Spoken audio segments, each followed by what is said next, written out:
என்னடா இவ்வளோ கம்மியா இருக்கு? இதை வச்சு எப்படி இந்த மாசம் ஓட்டுறது? ஏய், அதான் 12,000 ரூபா இருக்குல்லடி, இது போதாதா?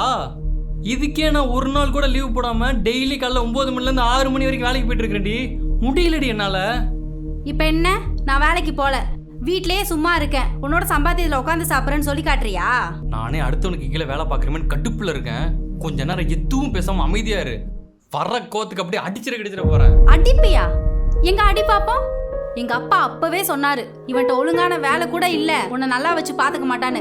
நான் தான் யாரு பேச்சையும் கேட்காம நீதான் வேணும்னு சொல்லி வந்தேல. எனக்கு இதுவும் வேணும், இதுக்கு மேலேயும் வேணும். ஏய், என்னடி விட்டா ஓவரா பேசிட்டு இருக்க? ஒன்னாலதான் என்னோட லைஃபே நாசமா போச்சு. எங்க அம்மா அப்பவே படிச்சு சொன்னாங்க, இந்த லவ் எல்லாம் வேணாம்ப்பா, ஒழுங்கா படிக்கிற வேலையை மட்டும் பாருன்னு.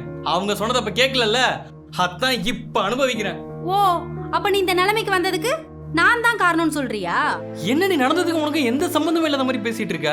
நீ பிரெக்னெண்டா இருக்க விஷயம் எனக்கு தெரிஞ்சதுக்கு அப்புறம் எல்லாரையும் தூக்கி போட்டு என் படிப்பையும் பாதியில விட்டுட்டு உனக்காக மட்டும்தான் நீ நான் வேலைக்கு போயிட்டு இருக்கேன். அதெல்லாம் எதுவுமே உனக்கு புரியல. ஆமா, நான் தான் பின்னாடி நாய் மாதிரி சுத்தினேன். இப்ப நீ காலேஜ் போகாததுக்கு நான் தான் காரணம்னு எப்படி சொல்ற? வா, இப்படி ஹாஸ்பிடல் போய் கலச்சிட்டு வரலாம். இப்படி சொல்றதுக்கு உனக்கு எப்படா மனசு வந்துச்சு? இந்தா இது புடி உன் காசை. இவ்வளோ நேரம் நீ பேசுனது கூட எனக்கு மனசு கஷ்டமா இல்ல. எப்போ நீ என் குழந்தைய கலைக்கணும்னு சொன்னியோ அப்பவே என் மனசு உடைஞ்சிருச்சு.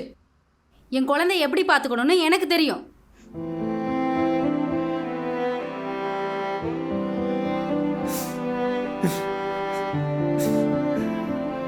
மீனா, சாரி மீனா. மீனா, நான் பண்ணது தப்பு தான், ரொம்ப தப்பு தான். என்கிட்ட பேசு மீனா, பேசுடி. ஏதோ கோவத்தில் இப்படிலாம் பேசிட்டேன் மீனா. இனிமேல் இப்படிலாம் பேச மாட்டேன் மீனா, பேச மாட்டேன் மீனா. நம்பு மீனா, இனிமேல் இப்படிலாம் பேச மாட்டேன் மீனா. டேய், அழாதடா, ஒன்றும் இல்லை, விடு. ஏன் இப்படி அழுகிற? உனக்கு குழந்தைனா எவ்வளோ பிடிக்கும்னு எனக்கு தெரியும்டா. ஏன் மேலேயும் தப்பு இருக்கு. நான் தான் உன் கஷ்டத்தையும் புரிஞ்சுக்கணும். வண்டியில் போனால் பெட்ரோலுக்கு காசு செலவாகணும், நீ டெய்லி கவர்மெண்ட் பஸ்ஸில் போயிட்டு வர. இதெல்லாம் யாருக்காக? நமக்காக தானடா. நான் தான் எதையுமே புரிஞ்சுக்காம உன்னை ஓவரா பேசிட்டேன். என் மேலேயும் தான் மீனா தப்பு இருக்கு. விற்கிற விலைவாசிக்கு வெறும் 12,000 வச்சு எப்படி மீனா குடும்பத்தை ஓட்ட முடியும்? நான் முடிஞ்ச அளவுக்கு வேற வேலைக்கு போக ட்ரை பண்றேன். இல்லைனா இந்த வேலையிலேயே ஓட்டி பார்த்து ஒரு 20,000 ரூபா சம்பாதிக்க ட்ரை பண்றேன் மீனா. அதெல்லாம் வேணாம்டா, இந்த காசை வச்சு நம்ம அட்ஜஸ்ட் பண்ணிக்கலாம். இனிமேல் எந்த செலவு பண்றதா இருந்தாலும் பட்ஜெட் போட்டு செலவு பண்ணலாம்டா. இதெல்லாம் இன்னும் கொஞ்ச நாள் தான், அதுக்கப்புறம் நானும் வேலைக்கு போக ஆரம்பிச்சிருவேன். அழாம மட்டும் இருடா.